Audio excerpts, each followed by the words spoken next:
What is going on, guys? I am so sorry that the audio sucked on the last one. I forgot how high I have my noise gate set. So I was trying to be really soft and quiet and not harsh on you guys, but it didn't work out. Alright guys, we are back for Lesson 6, Part 2. This is the two-part. If you guys were complaining about or wondering why the video was so short yesterday and you wanted to see a longer video, consider joining the Patreon. If you join the Patreon, you can see the videos up to 7 days beforehand. So, if one video is too short, well, you can just, go ahead and watch another one. So, like I said, consider joining the Patreon. Other than that, guys, we're going to get to the lesson here. And I'm on the wrong recording screen. Hold on.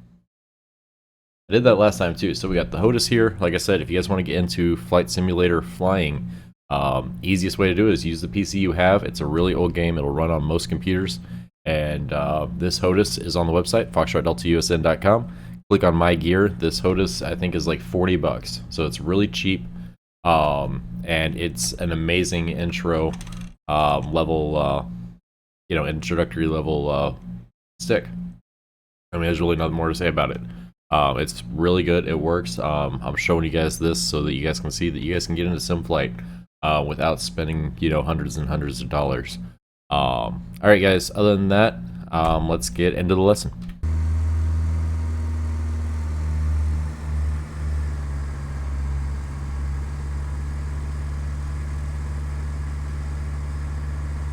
This is the second landing lesson. If you haven't taken the first landing lesson, hit the escape key to end this lesson and go back to lesson 6. We're back on a long final at Bremerton National Airport. The approach is the same as the first landing lesson, except we don't have the hoops to fly through.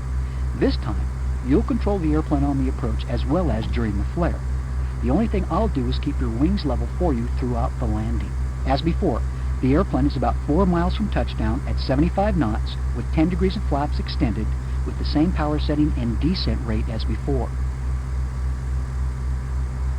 Okay, you've got the airplane. Take the controls. Always remember to use pitch to maintain our airspeed of 75 knots and use power to control the glide path. Here's one more tip for you. Take a look at our vertical speed indicator. At 75 knots, this airplane will need a descent of almost 500 feet per minute to make the runway.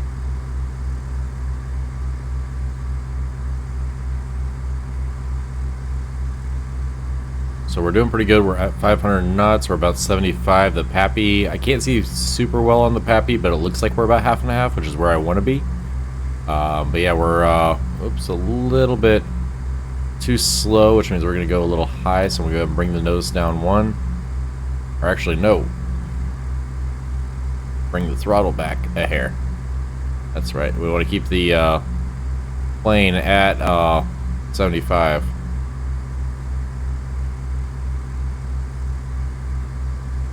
There we go. Looking good, looking good. Alright, we're a little high, so I'm going to go ahead and bring back the throttle just a little bit more.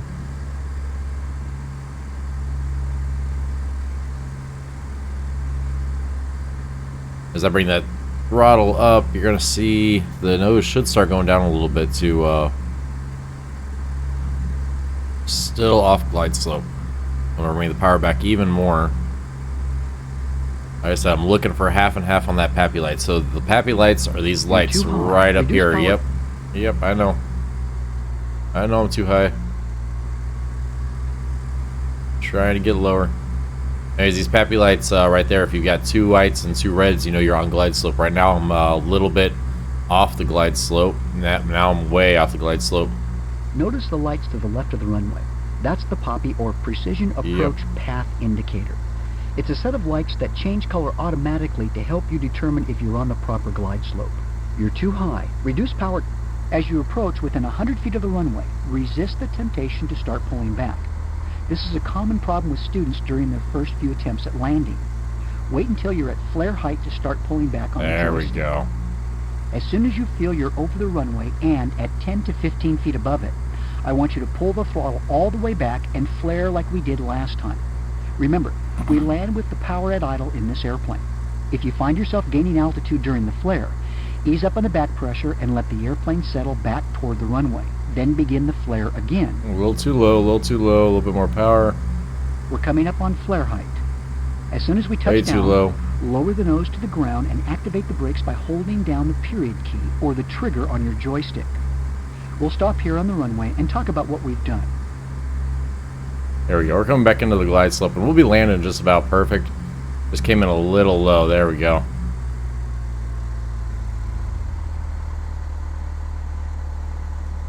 Alright, now it's time to set her down for a nice and easy landing. Oh, look at that. That's beautiful. I know they lined us up for it, but still. That ain't bad at all. That's better than our last landing was, and we didn't even have nice fancy hoops to go through. But yeah, not too bad at all, guys. So like I said, thank you so much for watching. Make sure you join the Patreon. If you join the Patreon, you can get access to the videos of 7 days before, plus a whole bunch of others. In this lesson, we use the Poppy to make an approach and landing without using the simulated hoops in the sky. Please replay this lesson as often as you need to until you feel totally comfortable with it. Alright guys, so like I said, that was it. Other than that, I'm going to let it play out. Like I said, if you guys want to see stuff early, join the Patreon. Also, the Patreon's going to get access. Once we learn the flight pattern, I'm going to be flying the flight pattern over and over and over, doing touch and goes. I'm going to record that, and I'm just going to release it to the Patreons full length, so that you guys, if you guys want to see me practicing, you guys can see that. Patreon has a whole bunch of other benefits. You guys can join over there and find out what all those are. Other than that, guys, be good to each other, be good to yourselves. Hugs and shit. I will see you in the next one. Thanks for watching. Don't forget to like, subscribe, and ring the bell. After you have done that, check out foxtrotdeltausn.com. You can check out all the awesome offers from our partners. You can join the Patreon and see videos up to 7 days before they're released on YouTube. But wait, there's more. The merch store has something for everyone. Well, I think that was long enough of an ad. See you in the next one.